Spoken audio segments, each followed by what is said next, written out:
है त गाई हो हाम्रो चाहिँ हेलो रविलोचन के छ के हुँदैछ काम काम अब कति दिन लाग्छ त अब रेडी हुनलाई ला 3-4 दिन ल 3-4 दिनमा देश 3-4 दिनमा रेडी हुने सम्भावना होइन त ल हाम्रो जस काठको बारबेर सक्यो होइन त अब हामीले चाहिँ होइन अब यहाँ एउटा हाम्रो चाहिँ झ्याल बस्छ होइन अनि यहाँ हाम्रो दुईटा ढोका बस्छ एउटा ढोका यहाँ एउटा ढोका यहाँ होइन अनि यहाँ लगभग हाम्रो चाहिँ यो काठले बारबेर गर्ने कार्यक्रम चाहिँ लगभग सकियो होइन अब अहिले ल चियाबारी जाने बाटो त्यो भइहाल्यो लगभग अब हामी चाहिँ एकदम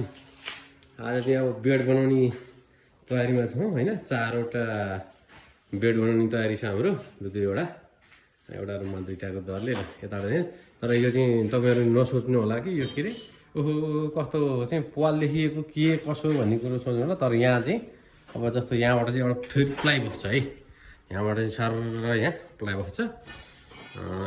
यो छ अनि यो पनि दफ्ता देखियो भन्ने कुरोमा चाहिँ होइन यो पनि यहाँ नि प्लाइ बस्छ टक्क यहाँबाट एक लेयर छर र प्लाइ बस्छ परेछन्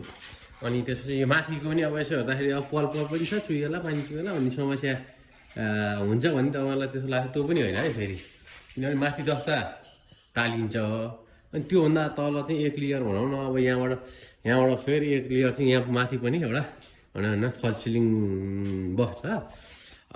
लाई त गाई अब रविलोचन होमस्टे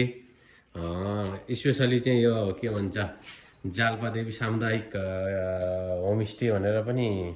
अब वडामा चाहिँ दर्ता छ होइन हाम्रो चाहिँ यो चाहिँ अब भनौँ